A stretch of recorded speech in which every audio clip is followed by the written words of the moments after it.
Nah, saya berikan judul ya pemaparan saya sore ini peluang pendidikan di Spanyol.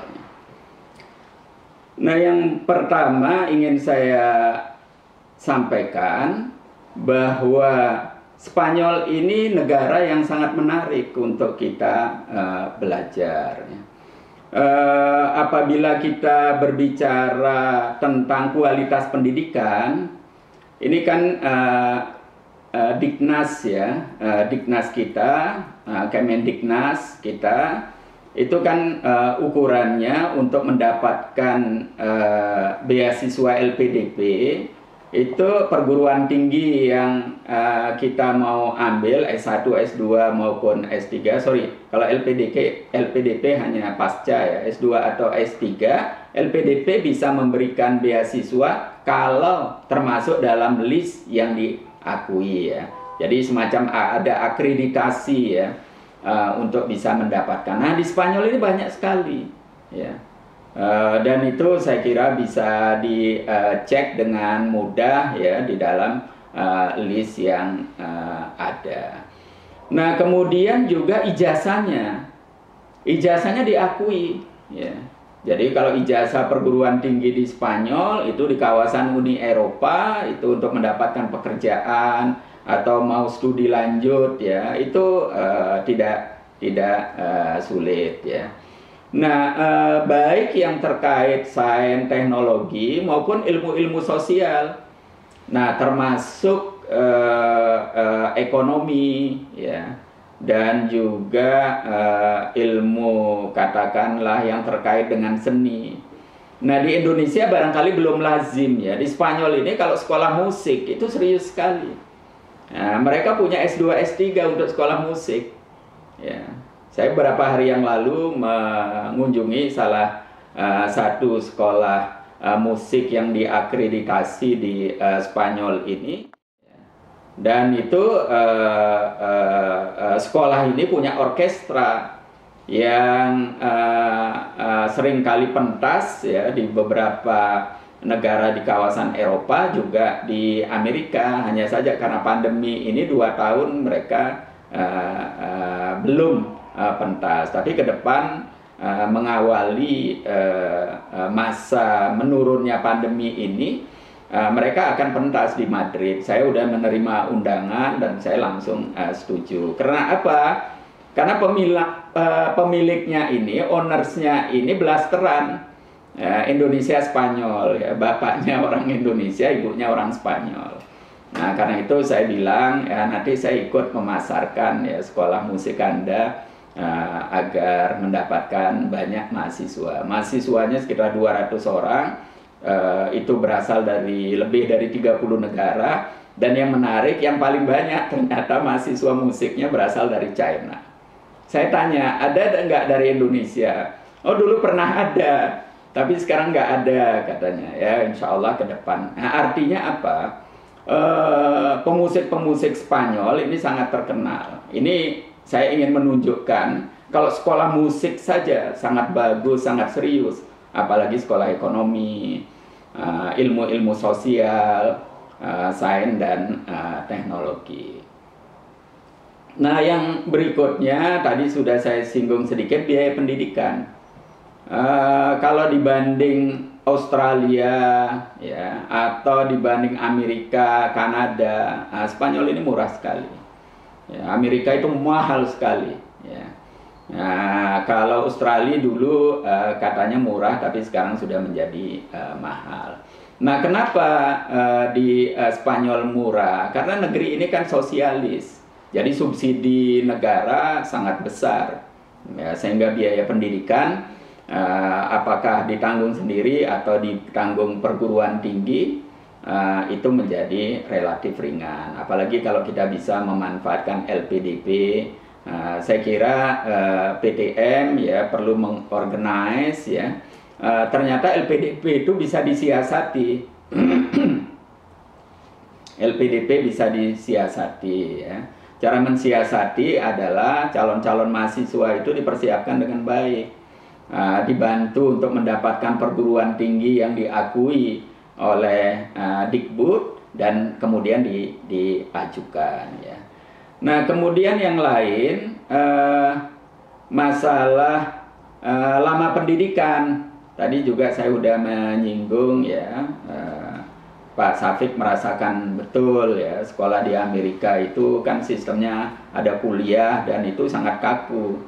Dan itu yang menyebabkan orang bisa berlama-lama. Tapi dengan by research seperti di sini atau Inggris, itu lama pendidikan menjadi lebih pendek. Sementara pengakuan dunia akademik internasional sama saja. Tidak ditanya itu berapa lama kuliahnya, yang penting doktor dari universitas yang punya nama. Nah, kalau ada hal-hal tertentu ya berdasarkan assessment yang dilakukan oleh perguruan tinggi, itu bisa dilihat matrikulasi kita di S1 atau S2.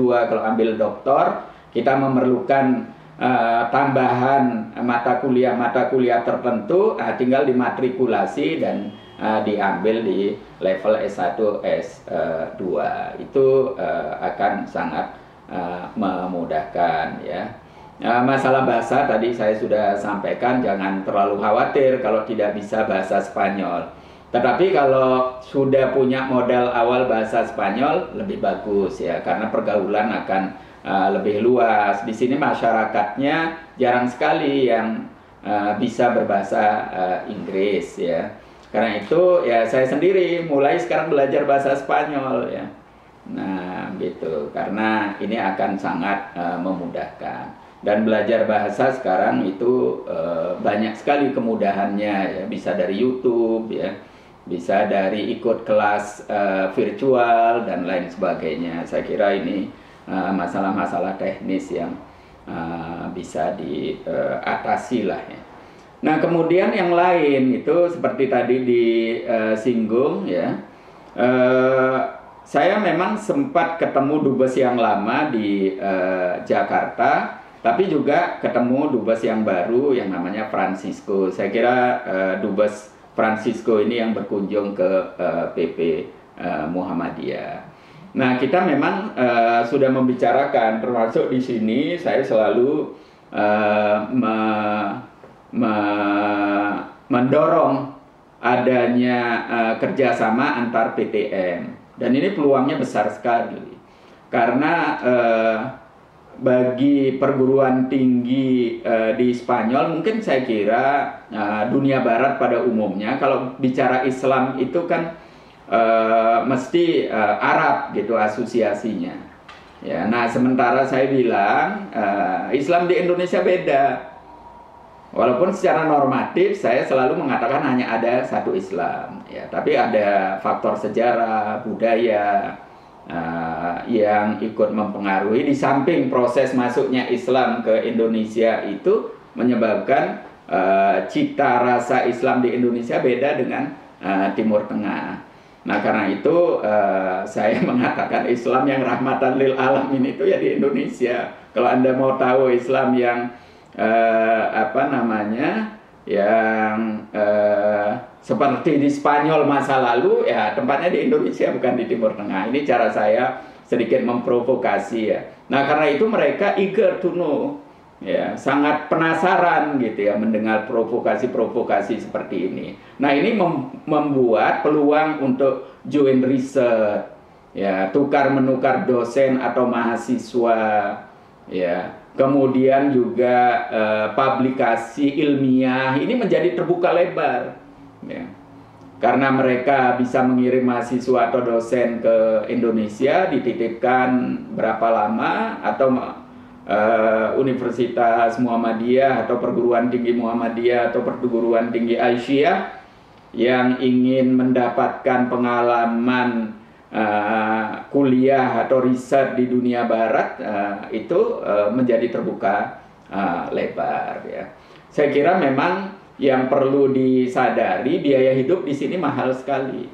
Nah, menurut hemat saya itu bisa diatasi dengan tinggal di dormitory ya, atau di asrama. Nah, nanti juga trade off-nya begitu ya.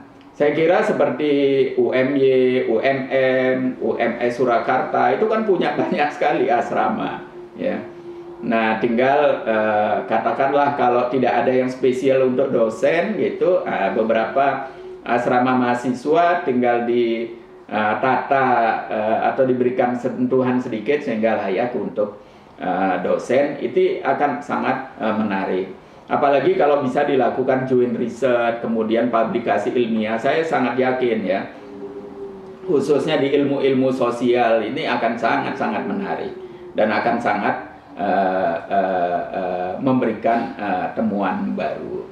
Saya sendiri melakukan ya karena terlanjur ya jadi doktor ilmu politik gitu, sehingga selalu saja usil melakukan riset-riset dengan cara tertentu, dan riset saya publikasikan dengan cara menampilkan novel. Jadi kalau Bapak Ibu sekalian itu cari di Google ya, saya publikasikan sebagai cerita bersambung ya di inilah.com, judulnya Di Beranda Istana Alhambra. Itu pembaca rutinnya sudah lebih dari 7.000 ya. Itu hasil riset saya melihat bagaimana Islam di Spanyol jejaknya dan bagaimana kita mengambil pelajaran untuk membangun umat Islam di masa depan. Itu ternyata mendapatkan antusiasme yang luar biasa, dan sebentar lagi akan diterbitkan ya menjadi 2 buku novel serial yang masing-masing sekitar 200 halaman. Itu baru riset sambil lalu, dan itu hanya saya lakukan dalam rentang waktu 3-4 bulan selama di sini, dan itu juga di sela-sela kesibukan saya sebagai duta besar. Nah, kalau sebagai dosen kan bisa lebih serius, bisa lebih mendalam, ya, bisa lebih menarik. Ya, saya kira itu. Nah, kemudian masyarakat Spanyol juga sangat ramah. Ya, agak berbeda dengan masyarakat di negara Eropa lainnya, apalagi di utara ya. Nah, mungkin ya karena faktor alamnya. Kalau di utara itu kan sangat dingin ya. Kalau kita bicara orang Belanda, orang Jerman, apalagi orang-orang di Skandinavia seperti Swedia, itu sangat cuek bebek ya. Tidak terlalu tertarik berbicara dengan orang, menyapa orang. Tapi kalau di sini ramah sekali ya. Jadi kalau orang Spanyol bilang halo itu kan hola. Olah. Saya kemana-mana disapa orang, kenal tidak kenal gitu. Nah, di samping faktor alam ada juga yang menduga ini karena pengaruh Arab ya. Jadi orang Spanyol ini juga suka fiesta, ya. Pesta maksudnya. Nah, samping fiesta, orang sini juga suka jagongan, ngopi di pinggir jalan itu senang sekali, ngobrol sampai bermalam-malam gitu. Nah, ini agak berbeda dengan masyarakat Eropa lainnya. Nah, lepas dari itu, ini juga membuat orang-orang Indonesia di sini menjadi betah ya. Di samping juga cuaca sangat ramah, tidak ekstrim. Karena di sini kan wilayah Eropa paling selatan yang berdekatan dengan Afrika, walaupun masih 4 musim, tapi tidak ekstrim. Ya, kalau di Kanada atau wilayah-wilayah Rusia bagian utara atau Skandinavia itu kan ekstrim. Ya, sehingga untuk orang Indonesia agak tersiksa itu. Ya, nah tapi kalau di sini cuacanya tidak ekstrim, karena itu nyaman. Nah, belum lagi makanan ya. Memang makanan orang Spanyol itu ada yang khas ya, tetapi makanan-makanan lainnya termasuk makanan Asia asal kantong tebal itu gampang dicari ya. Tapi kalau kita rajin masak sendiri, saya kira bisa diatasi gitu ya. Alamnya juga sangat indah ya.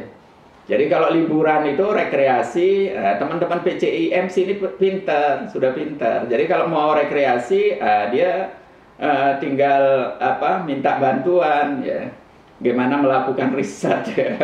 Pengen tahu Barcelona, bilang mau riset di Barcelona, kan kita tidak tahu riset beneran atau rekreasi gitu. Tapi kan kita pernah mahasiswa, ngerti lah. Kalau punya uang lebih ya kasihlah mahasiswa gitu. Nah, riset beneran atau tidak, tapi insya Allah kan walaupun rekreasi itu kan diniatin dengan niat yang baik. Nah, kota-kotanya sangat indah. baik yang kota pantainya maupun kota-kota yang di pegunungannya, sehingga kalau misalnya studi di sini 2 tahun atau 3 tahun setiap libur keliling, Anda cukup itu untuk mengunjungi semua tempat indah. Nah, dengan kata lain, kalau kita punya keluarga, anak, saudara, famili, mengunjungi itu juga bisa sambil rekreasi, ya, tidak seperti kita mengunjungi anak kita ke pondok pesantren, gitu. Nah, kemudian warisan Islam ini sangat penting saya tekankan, ya. Warisan Islam kaya sekali di sini, dan itu terlalu banyak yang belum digali. Nah, sekarang saya baru menyadari betapa sejarah yang ditulis oleh para sejarawan yang kita baca tentang Andalusia itu simple history, ya. Jadi itu hanya cocok untuk anak-anak, karena tidak akan memberikan banyak manfaat, ya. Cerita tentang heroisme Tariq bin Ziyad misalnya, ya. Itu kan semuanya kita sudah dengar, semuanya bagus-bagus, ya. Dan itu sedikit sekali manfaatnya kalau kita berhenti di situ. Coba lakukan riset lebih lanjut sebagai contoh, ya. Nah, Tariq bin Ziyad kenapa hanya dikenal sebagai pembebas Andalusia, ya. Tapi setelah itu tidak ada cerita yang lain, ya. Karena ketika dia meminta untuk diberikan mandat dari Bani Umayyah yang berkuasa di Damaskus, ditolak untuk memimpin Andalusia ini. Nah, karena itu dia kecewa berat, dan pengikutnya itu marah besar. Tapi karena keikhlasannya Tariq itu, dia tidak melawan. Tapi dia juga tidak berani pulang setelah ditolak di Damaskus, tidak berani pulang ke Tanjir. Dia kan sebelumnya gubernur Tanjir, tidak berani pulang ke daerahnya karena pasukan Berber, dia kan suku Berber yang menjadi pendukung utama dia, marah besar, kecewa berat. Tradisi waktu itu, seorang pembebas layak mendapatkan reward untuk memimpin daerah itu. Nah, ini persoalan politik di Damaskus, ada persoalan persaingan dengan Musa bin Nusair yang waktu itu mendapatkan kepercayaan dari Damaskus untuk memimpin Maghribi. Maghribi itu kan dari Libya, ya, perbatasan Mesir sampai Maroko sekarang, dan itu dikendalikan dari Khairawan yang sekarang berada di Tunisia. Nah, Musa bin Nusair itu tentu tidak rela karena Andalusia ini jauh lebih kaya, alamnya lebih subur, dan pampasan perang dari Visigoth itu besar sekali. Dan itu dibuktikan akhirnya anaknya yang ditempatkan di situ. Nah, ini bisa dibayangkan, ya, peristiwa-peristiwa ini. Dan ini nanti kemudian menimbulkan dendam-dendam politik dari kelompok Berber yang sampai sekarang masih lihat bekasnya. Jadi bagi kita yang dari Indonesia tidak bisa melihat di Maroko itu kelompok Berber, ya, ahli perang, ya, secara fisik, tapi secara intelektual agak terkebelakang, dan masuk Islamnya agak belakangan. Nah, ini kan menimbulkan persoalan-persoalan sendiri. Nah, lepas dari itu, ini sengaja saya angkat sedikit untuk memberikan motivasi bagi kita menggali lebih dalam, lebih komprehensif, lebih ilmiah, sehingga kemudian kita bisa melihat, ya, masalah itu, apalagi dari kacamata ilmuwan di perguruan tinggi tentu harus lebih lebih detail, ya, tidak seperti mengajarkan sejarah untuk anak-anak atau masyarakat umum. Terima kasih. Kalau disederhanakan, kira-kira saya dengar dari anak-anak mahasiswa yang kita tidak bisa kompromi kalau sewa apartemen. Nah, karena itu sewa apartemen di sini karena tinggi sekali, ini bisa disiasati sejak awal. Polanya adalah tinggal di asrama.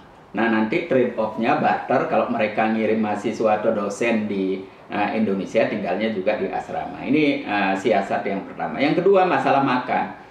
Makan ini bagi teman-teman yang bawa istri gitu, nah istrinya disuruh masak.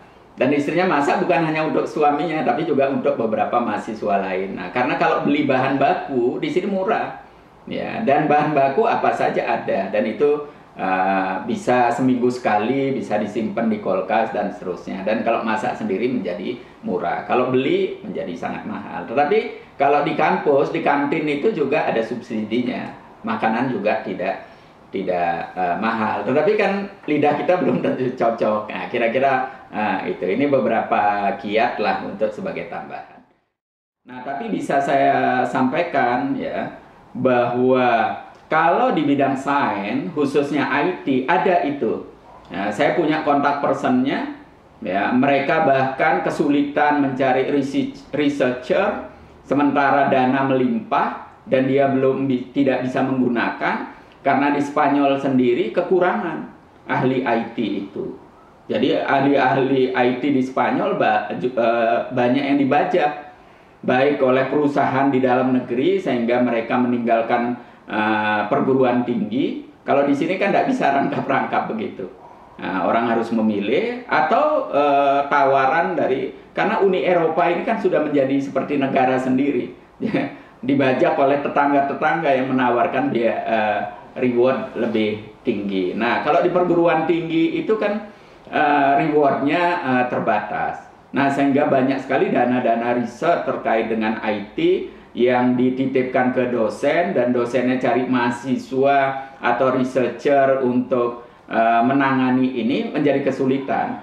Nah, kalau di antara perguruan tinggi Bapak, Ibu sekalian, nah ada katakanlah departemen atau jurusan IT ya, terkait dengan informasi ya, sekarang kan trennya luar biasa, khususnya terkait dengan AI ya, artificial intelligence atau big data. Wah, itu gampang sekali cari proyek, tapi sekaligus juga riset yang bisa mengantarkan kita mendapatkan doktor atau master.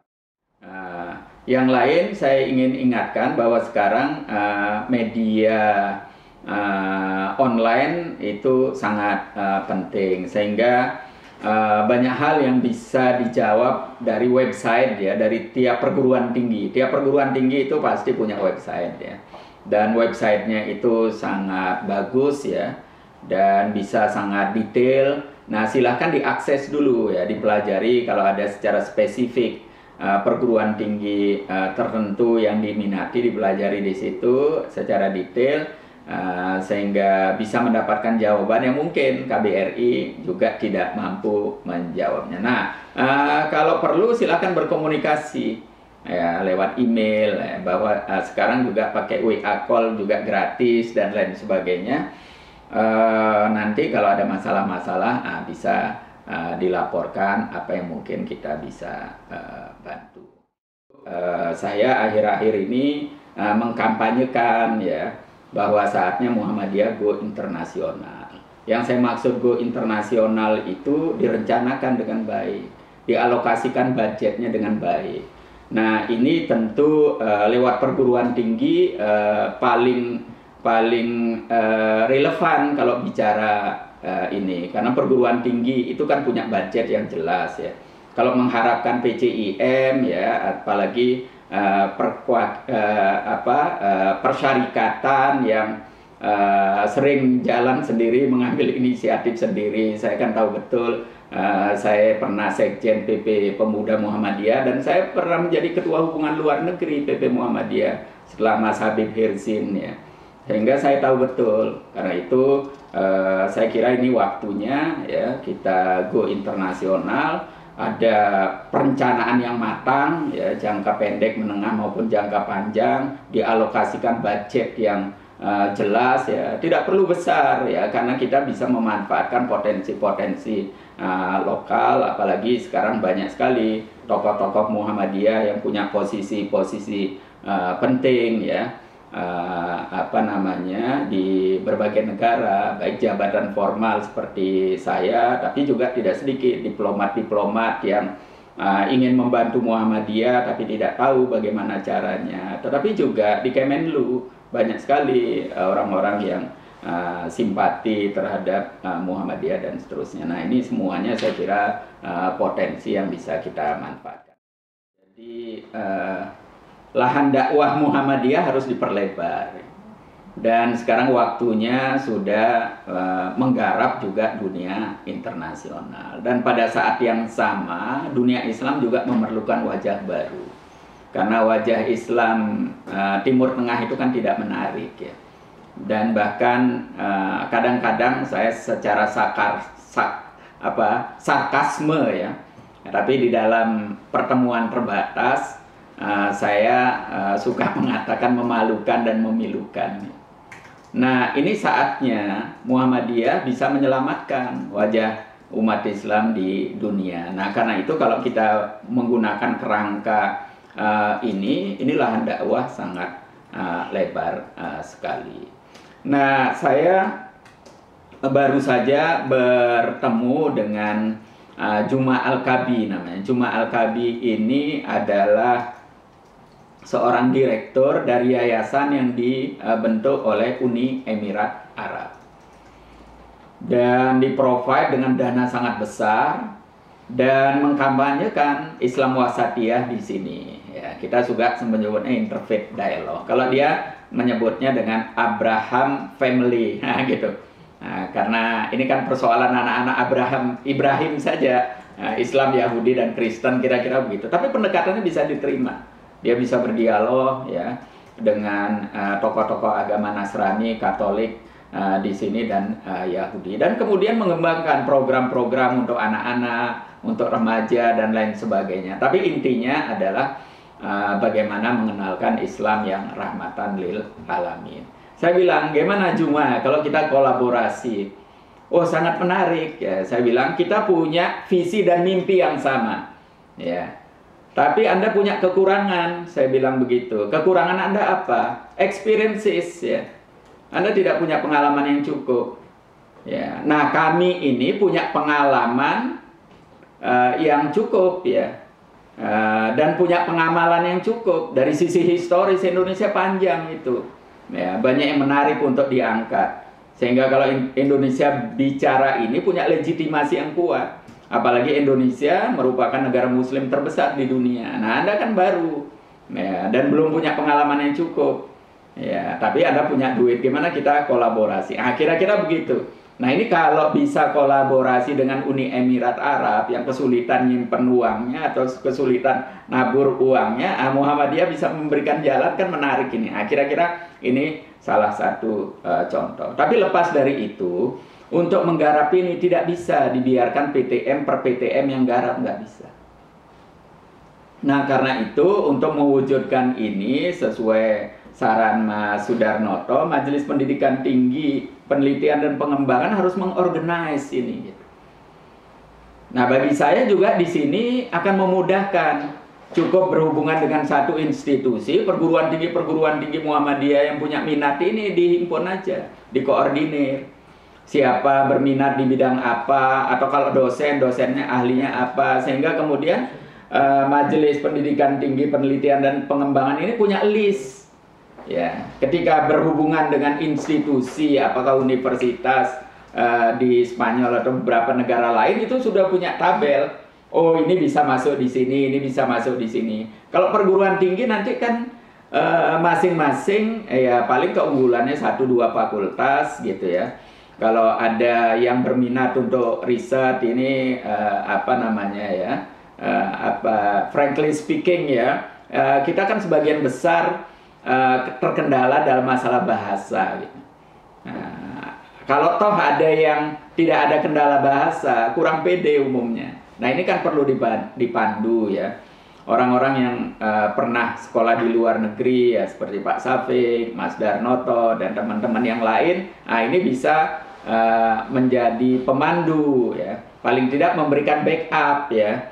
Jadi kalau bikin proposal, paling tidak dicek dulu proposalnya ya, baik dari sisi substansi maupun dari sisi kebahasaan. Misalnya begitu. Kalau dibiarkan perguruan tinggi, mungkin kalau seperti UMM ya, atau UMS Surakarta, UMY tidak ada masalah. Ya, tapi kalau bagi beberapa perguruan tinggi Muhammadiyah yang lain, apalagi yang masih muda-muda, yang baru-baru, nah itu kan tidak punya cukup keberanian dan juga tidak punya kemampuan. Nah, ini kalau dikoordinir oleh Majelis Pendidikan Tinggi Penelitian dan Pengembangan, itu saya kira akan bisa menjadi jalan keluar. Nah, yang lain juga mengundang orang, ini juga sarana dakwah. Jadi diniatkan di samping kerjasama untuk membangun perguruan tinggi, ini diniatkan juga untuk dakwah. Ya. Dan lahan dakwah seperti ini, persyarikatan yang lain tidak punya kemampuan. Ya. Saya tidak mau menyebut nama ya, karena nanti ada yang tersinggung. Tapi organisasi-organisasi Islam di Indonesia tidak siap, ya, tidak siap, ya, tidak punya kapasitas. Ya. Yang ngomongnya bela Islam, tapi kan modalnya hanya tongkat sama dengkul, modalnya otot, ya. Tapi kepalanya kosong. Nah, ini Muhammadiyah yang kepalanya berisi, bahkan kebanyakan isi gitu ya, sehingga kemudian tidak tersalurkan. Nah, ini diperluas medan dakwah, apalagi kalau berkunjung ke luar negeri, itu kan separuhnya rekreasi, menyenangkan itu. Nah, ini diberikan jalan secara elegan, bermartabat, ya, menggunakan dana apakah negara atau PTN, tapi secara benar dan jelas manfaatnya, baik untuk yang bersangkutan individu maupun untuk PTN, maupun juga untuk persyarikatan dan umat Islam secara keseluruhan. Nah, gitu. Jadi mikirnya besar, kita harus percaya diri, punya visi dan mimpi besar, dan berani melangkah untuk mewujudkan. Nah, rasa ini harus dibangun. Dan Muhammadiyah punya modal untuk itu, dan punya kapasitas. Nah, tinggal bagaimana mengorganize ini yang bahasa saya harus ada planning yang jelas, ada budgeting yang jelas, ya. Saya kira kalau kita bicara dengan Mas Mukti, ya, apalagi juga Pak Syafiq Mugni kan punya akses ke PP, dan saya yakin Pak Haidar juga kalau disampaikan seperti ini akan sangat mendukung. Cuman kan bagaimana ini dipersiapkan secara baik, kalau perlu seusai rapat virtual ini dirumuskan, kemudian kirim wakil untuk menghadap Ketua PP Muhammadiyah, disampaikan gagasan ini. Saya yakin akan mendapatkan respon positif. Saya memang surprise ketika mendarat sini, diberitahu ada 10 mahasiswa UMY yang di sini. Dan sejak itu kemudian dibentuk PCIM, dan saya juga mendorong agar di perguruan tinggi atau di kota-kota yang ada mahasiswa Muhammadiyahnya itu membentuk PCIM, karena mereka bisa menjadi agent, mereka bisa membantu apabila ada warga Muhammadiyah atau dosen atau mahasiswa Muhammadiyah yang baru datang, apakah untuk riset jangka pendek atau untuk kuliah jangka panjang, karena relatif karakternya kan serupa, kira-kira begitu. Dan kira-kira untuk mencari tempat tinggal dan bagaimana mengatasi masalah-masalah seperti makan dan lain sebagainya, itu kan akan mudah terselesaikan, ya. Kalau urusan seperti itu misalnya dibawa ke KBRI, kita tidak ngerti. Karena di sini kan semuanya difasilitasi negara dengan standar kelas menengah ke atas lah, begitu ya. Nah, sehingga kehidupan real di kampus dan bagaimana adik-adik kita mengatasi masalah sehari-hari, kita juga seringkali tidak tahu. Tapi kalau minta bantuan-bantuan tertentu yang mereka kaitannya misalnya kebijakan pemerintah, kebijakan kampus, tentu kita dengan sangat mudah melakukan. Tapi lepas dari semua itu, saya juga sekaligus ingin mengingatkan bahwa teman-teman yang membentuk PCIM perlu mendapatkan dukungan dari PP Muhammadiyah, tidak hanya inisiatif pribadi, tidak hanya mendapatkan dukungan dari perguruan tinggi di mana beliau berasal, tetapi juga networking ini menjadi penting. Apalagi di kawasan Uni Eropa ini kan borderless, ya. moving dari satu kota ke kota lain, dari satu negara ke negara lain, seperti dari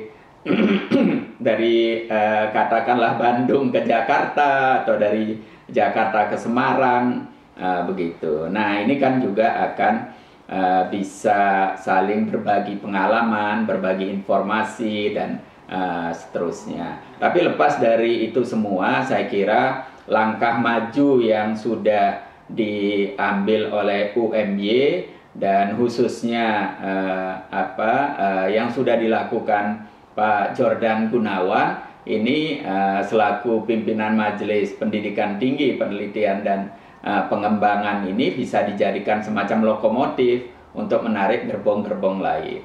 Pengertian gerbong itu bisa PTM yang lainnya, bisa juga dosen-dosen atau mahasiswa yang ingin mengembangkan wawasan, mendapatkan pengalaman di luar negeri. Ini harus difasilitasi, dimediasi, dan seterusnya. Kami menyambut baik rencana kunjungan Pak Gunawan dan teman-teman ke kawasan Eropa ini.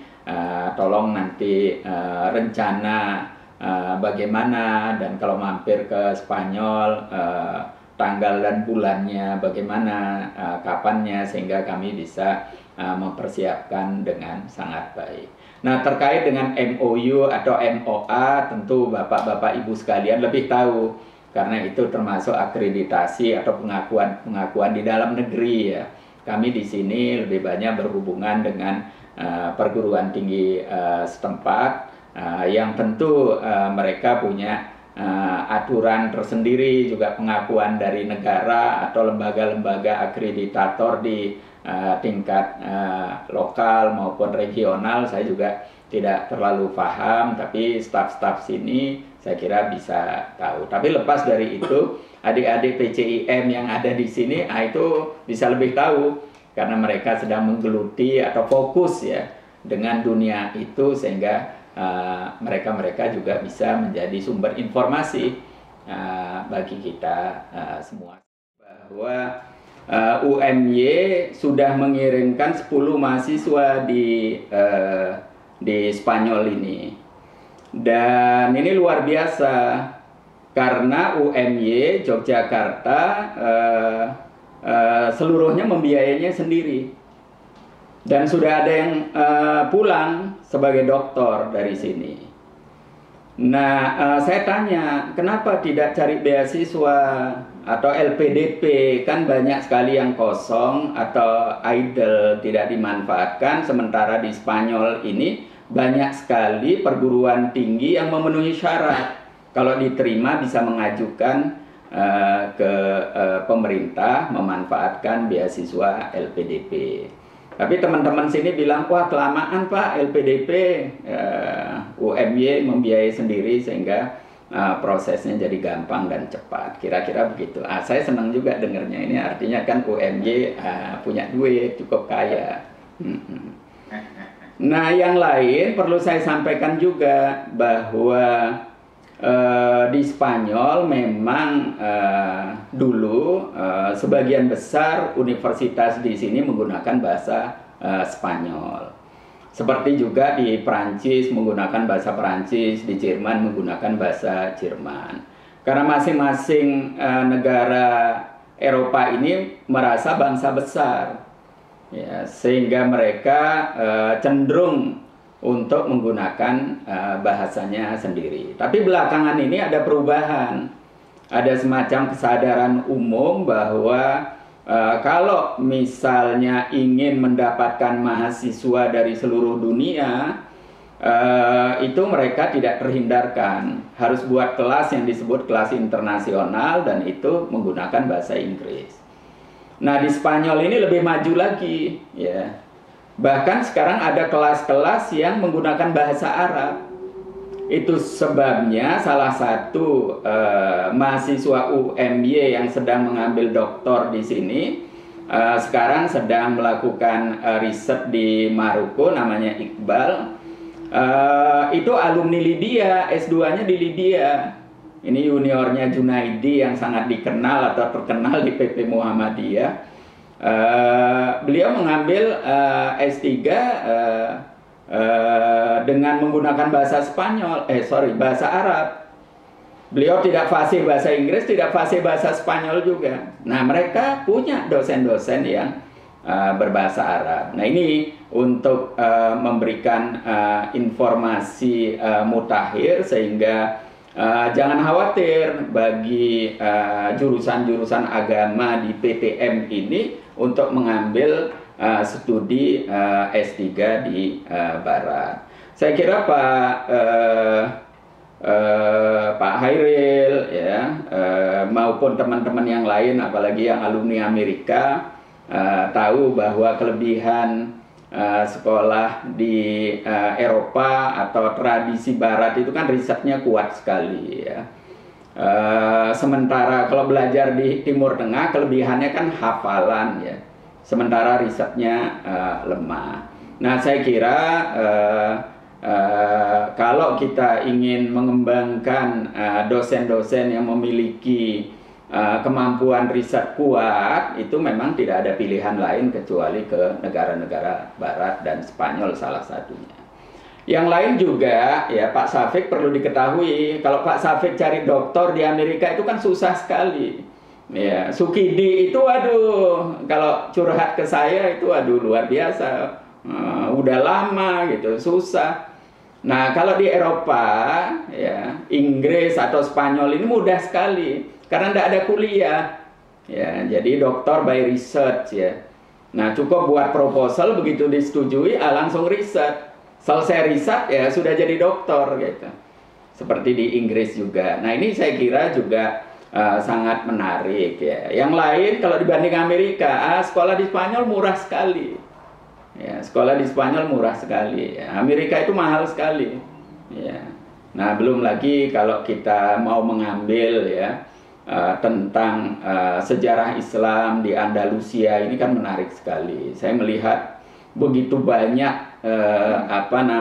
yang bisa digali, dan saya kira kalau Pak Syafi'i Ma'arif ini dengar, saya yakin beliau akan senang sekali, karena mempelajari sejarah itu bukan hanya mempelajari masa lalu, ya, tapi menelusuri jejak pendahulu kita, sehingga kemudian kita tahu posisi kita di mana sekarang dan bagaimana harus ke depannya. Jadi banyak sekali pelajaran yang bisa kita petik di samping kita mengetahui ya posisi kita sekarang, dan mempelajari sejarah itu kan seperti memiliki kompas ya untuk menatap masa depan.